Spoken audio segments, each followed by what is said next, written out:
अर्थात 2 नंबरचं थंड हवेचं ठिकाण म्हणून जे ओळखलं जातं त्या द्रासमध्ये आता एबीपी माझा पोहोचलेला आहे आणि अर्थात द्रासमधलं कारगिल वॉर मेमोरियल जिथे आहे तिथून मी आता या ठिकाणी उभा आहे आणि इथून जे बाजूला जो रस्ता जातो या रस्त्याच्या इथून मॅरेथॉनला सुरुवात झालेली आहे। बरोबर 7 वाजता उपमुख्यमंत्री एकनाथ शिंदे यांनी फ्लॅग ऑफ केलं आणि या मॅरेथॉनला सुरुवात झाली। 3 टप्प्यामध्ये ही मॅरेथॉन होते आहे।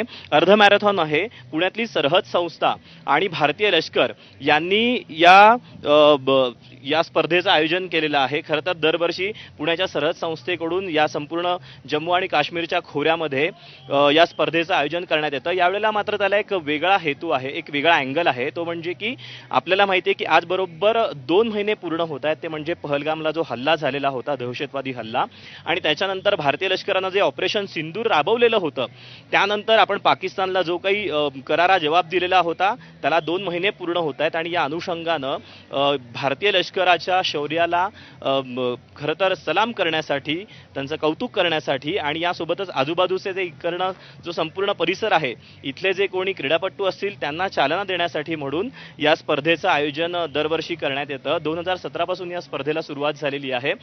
या अगोदर देखील टायगर ऑपरेशन त्यासोबतच असे वेगवेगळे ज्या स्पर्धा आहेत त्या स्पर्धा त्यांनी राबवलेल्या होत्या।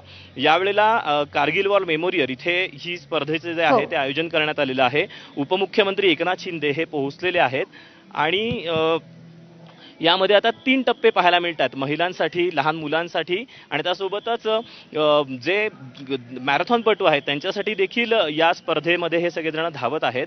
त्यामुळे आता कोण नेमकं विजेता होतंय याची खरं तर उत्सुकता बरोबर आहे लागलेली आणि आहे। त्याचीच परंतु उत्सुकता आहे आणि त्यासोबतच एक वेगळं भारावलेलं असं वातावरण, देशभक्तीपर वातावरण या मॅरेथॉनच्या पार्श्वभूमीवर आपल्याला तिकडे पाहायला मिळत आहे। दीपक, अपडेट जाणून घेत राहू, तुर्तास धन्यवाद।